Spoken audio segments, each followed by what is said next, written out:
সেদিনের সেই বিমান বিধ্বস্ত আগুনে পোড়া ভবনের ভেতর থেকে এত শত শিশুর মাঝেও দুজন শিক্ষক খুঁজছিলেন নিজ সন্তানকে। আগুনের ভেতর থেকে অন্য শিশুদের বের করছিলেন ঠিকই, কিন্তু মন যেন মানছিল না কিছুতেই। আর যখন নিজের সন্তানকে খুঁজে পেলেন, তাদের চোখ যেন বিশ্বাস করতে পারছিল না সেই আগুনে পোড়া ঝলসানো দেহটি তাদের সায়ান। টেলিফোনে দুপুরে খবর পেয়েছি, তারপর আমরা টিভিতে দেখছি, দেখার পর আমরা ঢাকায় 11টার পরে গেছি, রাতে 11টা গেছি, হসপিটালে গেছি, দেখছি ওইখানে অবস্থা আমাদেরকে কাউকে দেখতে দেয় না, কাউকে ঢুকতে দেয় না, আইসিইউতে আসে না। তারপর রাতে 3টার সময় আমাদেরকে ডাকি বলছে যে মারা গেছে। তারপর আমরা সকালে লাশ নিয়ে উঠতে পারছি। এখন আমরা এটা একটা সুষ্ঠু তদন্ত হোক।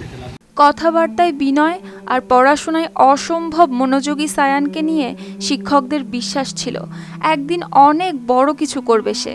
কিন্তু হঠাৎই জীবনটা থেমে গেল বিমানের আগুনে লেলিহান শিখায়। সায়ানের বাবা মা দুজনেই ওই একই স্কুলের শিক্ষক হয়েও সেদিন অন্য শিশুদের বের করতে গিয়ে আর নিজের সন্তানকে আগুনের হাত থেকে রক্ষা করতে পারেননি তারা। গভীর দগ্ধতা নিয়ে সায়ানকে যখন নেওয়া হয় জাতীয় বার্ন ও প্লাস্টিক সার্জারি ইনস্টিটিউটে, তখন শ্বাসনালী প্রায় পুড়ে গিয়েছিল।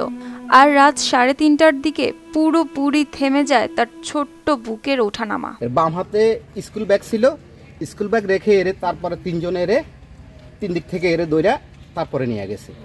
তখন আমরা এই বিভিন্ন দিকে খোঁজ খবর লাগাইছিলাম যে ছেলেটা এটা কিনা, ওটা পুরো স্পষ্ট বোঝা যায় না। তখন আমরা মনে করছি এই ছেলে, এটাই ফাট বের হয়েছে, আমাদের এতটুকু আমরা ইয়েতে দেখছি। মঙ্গলবার দুপুরে যখন সায়ানের মরদেহ গ্রামে পৌঁছায়, তখন সেই বাড়ির উঠোনে কান্নার শব্দে ভারী হয়ে যায় বাতাস। বিকেলে জানাজা শেষে মাটি চাপা পড়ে যায় সেই অজস্র সম্ভাবনার। News desk, RTV।